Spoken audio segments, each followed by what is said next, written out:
您正在收看的是新西兰报中心之窗视点。Yes, of course, wishing the President of the United States and the First Lady New Zealand's best wishes for a speedy recovery. We've seen now several world leaders who are being affected by COVID-19, and I know that I stand with others in wishing all the best, because this is obviously a virus that has globally had a devastating impact. Have you been in touch with a message of support? I've asked our representatives through our embassy to pass on a message wishing the President a speedy recovery on behalf of New Zealand, and obviously conveying it in my first opportunity in person.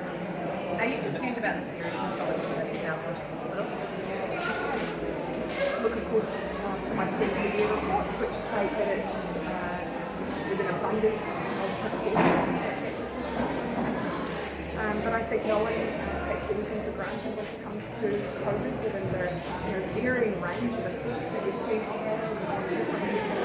And so regardless, New Zealand will be anyone experiencing COVID, a speedy recovery, and our very best wishes and all of this. Because when Boris went to hospital, did you speak to him personally? I sent a text message because I, of course, have Boris Johnson's personal contact details.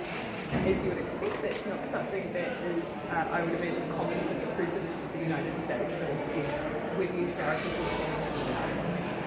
It's kind of disruption for you as presidency. You don't know what will happen to us. No. What could the implications be for New Zealand?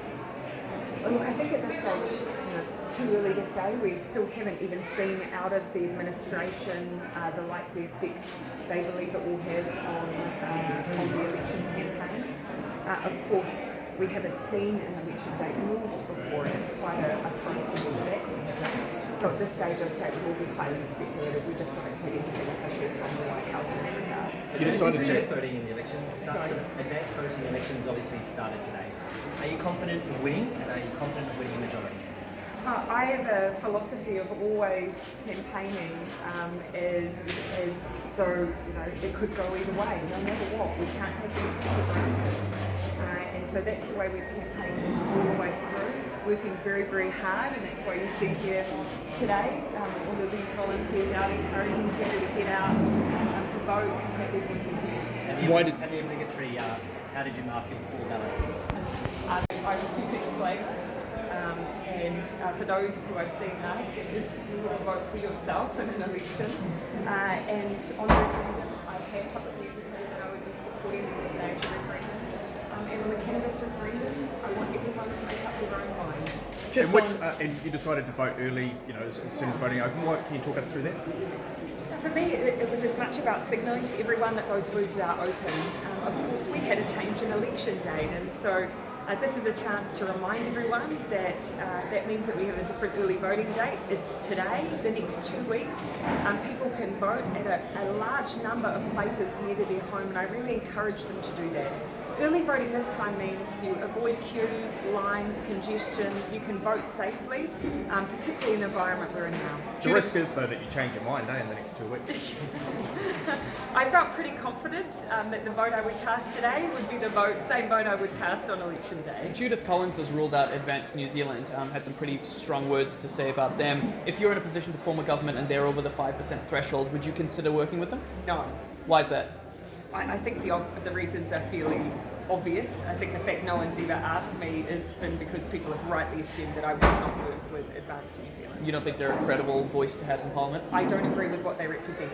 Prime Minister, New Zealand is from the 16th of October will be able to travel to New South Wales and the Northern Territory. Obviously this is far from a sort of the full sort of Trans-Tasman bubble a lot of people are hoping for, but it's sort of a welcome step in the right direction, even if New Zealand is unwilling to take part. Yeah, so at the moment what we have is a situation where those travelling from New Zealand into New South Wales or into Northern Territory will not need to quarantine when they arrive.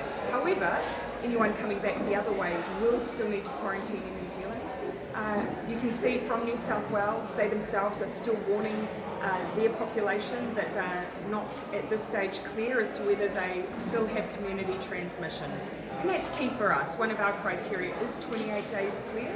So there's a bit of time yet before we would consider it safe to have a two-way quarantine-free travel. And when you spoke to Scott Morrison yesterday, was there any pressure from him for a reciprocal arrangement? No, absolutely not. In fact, Australia's been very clear from their perspective as to why this has been important for them to move from the 16th of October when this one-way quarantine-free travel opens up. For Australia, it's been in large part capacity. There is a lot of pressure on their quarantine.